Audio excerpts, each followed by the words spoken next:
Hello and welcome back to B&T TV. Today you join us at Pinterest. We're going to be talking to Melinda Petronoff, the ANZ Country Manager, and David Goodfellow, the Head of Measurement. Now they're going to be explaining to us why, despite my surroundings, Pinterest is not just a place for colours and clothes and patterns, but it's also a place for advertisers, brands and agencies to get serious campaign results. So, Mel, it's safe to say it's been a bit of a tough time for the tech industry of late. Why does Pinterest seem to be getting it right though? Look, we've really focused on showing the power of the platform and what is unique about Pinterest. In Australia, we're really delighted to see so many of the leading brands are leaning into understanding what we can deliver on the platform, but equally really aligning to what we stand for as well.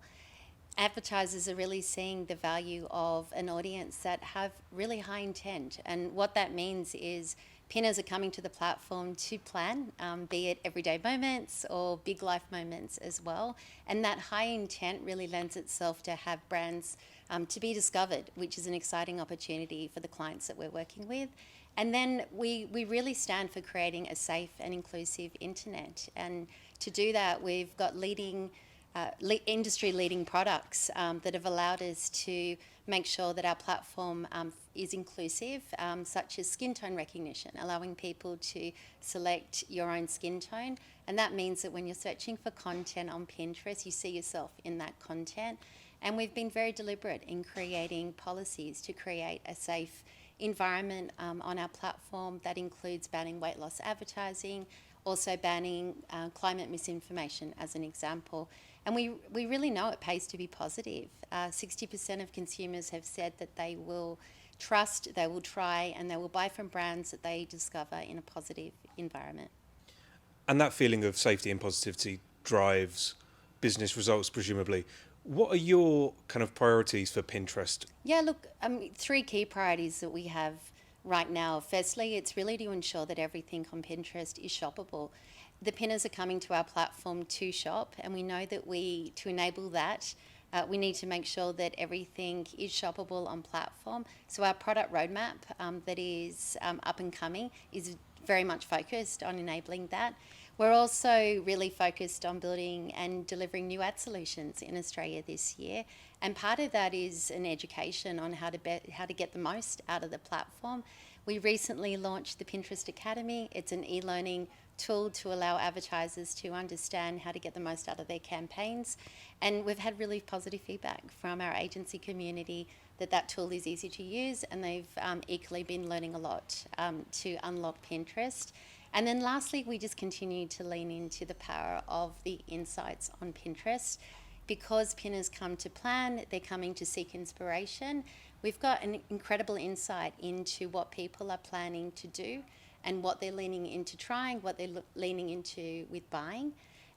Every single year, we're able to release a report called Pinterest Predicts, and we're actually giving foresight into what we think will be trending in the next 12 months. So as an example, Dulux are currently leaning into one of our predicted trends, which is home fronts. And we saw rising searches on people searching for new doors, new verandas, new entrances to their homes with different pops of colours. And Dulux are an active advertiser with us, and they've really lent into owning that trend. Now, you brought up agencies just then and advertisers as well. What do you think, or what would you like agencies, brands, advertisers, and even the public to understand about Pinterest that they perhaps don't, or they might misconceive? I would say first and foremost, understanding that Pinterest is a personal media. We're definitely not a social media. People are not coming to connect with their friends on Pinterest. They're not coming to share what they've done in the past. It's all about coming to plan your future on Pinterest. So that's first and foremost something that really makes us different to other platforms. And then equally, one thing that is unique to Pinterest is the power to take people from discovery to making decisions to taking action. And that ability to really drive consumers through that funnel is very unique to Pinterest. People are not coming to passively scroll and to pass time. They're coming to lean in and create a life that they love. Brilliant. Now, Mel, you won the Executive Leader Award, the Women Leading Tech Awards. What are you doing and what is Pinterest doing in Australia to support the women in its workplace? Look, first I would say is it's a privilege to lead such an inspiring group at Pinterest Australia. What we're doing to support women equally applies to what we're doing to support men, to be honest. We're really wanting to make sure that people can have their best career at Pinterest at the same time leading an inspiring life. One of the policies that we launched last year is called PinFlex, and that really enables our employees to be able to have the flexibility to do their job in a way that works for them. They can work 90 days from anywhere.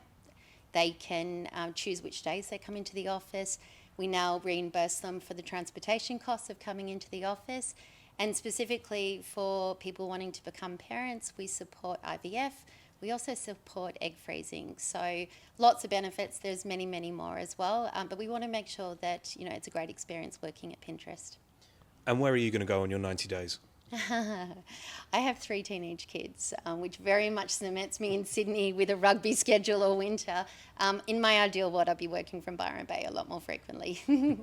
Dave, you're the head of measurement here at Pinterest ANZ. Can you explain how the company works with agencies and advertisers in order to, create campaign success? Yeah, definitely. So I think in the measurement team, we're just really obsessed about always answering 2 questions. One is what works, and 2 is why. And if we're answering those questions, then we've got a really good pulse on how we can actually maximize the effectiveness of campaigns.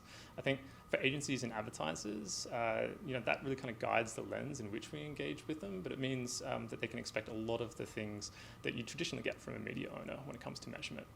Things like advising on campaign strategy, providing proactive campaign optimization recommendations, all the different studies that we do, and I think probably my favorite, which is working with advertisers to really figure out how we measure those big ideas or the things that they want to understand.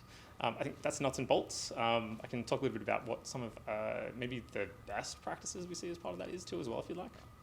Absolutely.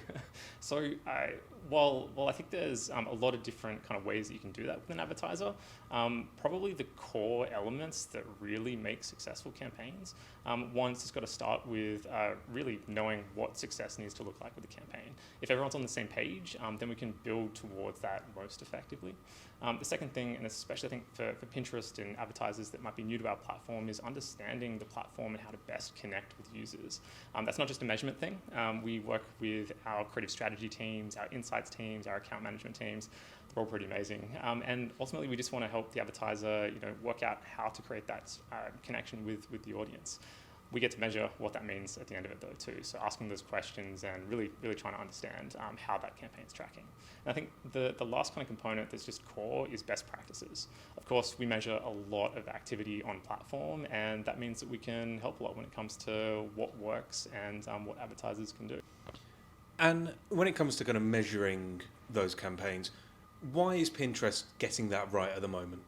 Yeah, I think it's because we're listening to advertisers. There's lots of different measurement solutions that are out there, and it's really easy for that to just be a wall of information or technology. I think if we bring it back to the core questions of what the objective of the advertiser actually is, then we can kind of get through the sea of all of those different solutions and try and make it as simple as possible. Brilliant. Now, there's been a lot of talk about attention in the industry as a kind of universal source of truth. What's your kind of take on it? Attention's a really interesting one because I think it's got a lot of potential, but it's not necessarily universal status at the moment. If we think about measuring attention, which ultimately makes it actionable because we can understand it, there's really 2 camps that I see at play at the moment. One is the kind of focus group style, eye tracking and survey type technology, which is just fantastic for really getting depth of information around attention. So how are people consuming content, how does that kind of interact with ads, etc. But not super scalable.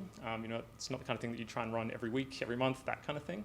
On the other side of the spectrum, you've got a lot of data that exists within verification vendors and people that have been looking at, the amount of time on screen and that for a long time. I think that has really great scale, but doesn't necessarily give you that kind of quality piece. And I haven't seen anyone bridge the gap between those two just yet.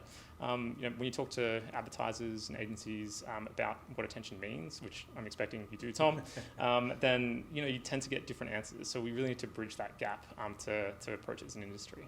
At least at Pinterest, what we know is that people come to the platform with a ton of intent. 85% of people actually come to the platform to start a new project or to really get onto something new. And with that kind of intent, we know that when it comes to the attention quality that we've got and the quantity of attention too, we're going to be set up really for success as well. Brilliant. Now, we've heard from Mel before about Pinterest being a positive and inclusive platform, and yourself on their buying intent of the users that Pinterest has. How can advertisers make a great campaign on Pinterest knowing those three kind of components? Yeah, something we know a lot about, of course. And we don't just ask the questions, what works and why of campaigns and of our advertisers, we also ask it of ourselves. So I can actually say that, we wrapped a piece of work at the start of this year where we looked at several years worth of studies and campaigns to understand exactly what was working and what was driving different metrics for advertisers as well. Lots of different things that I could do for you, but like highlights, greatest hits style of it, I'd say video is a really key breakout point within this. What we saw was that, and this was really a first of its kind study for us in the local market.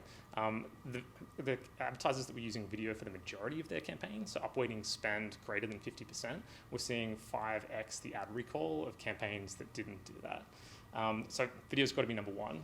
Second piece is definitely multiple objective and full funnel. If you're only targeting one objective or one kind of stage of that user journey, then you're really missing out on how you could be graduating people through the funnel. We saw that people that were advertising in 2 or more objectives were seeing 3x the results that people who were just advertising in one objective were getting. And lastly, I think on the Pinterest platform itself, we're a really unique platform in that people are coming to Pinterest to plan and for inspiration. And that makes a difference in like the campaigns and content as well.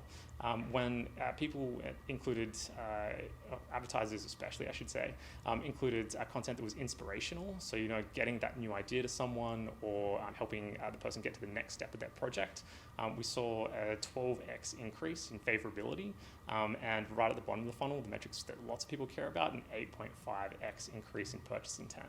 So all the way through the funnel, there's lots of different ways that you can get the most out of your campaigns on Pinterest, and something that we really love helping advertisers with.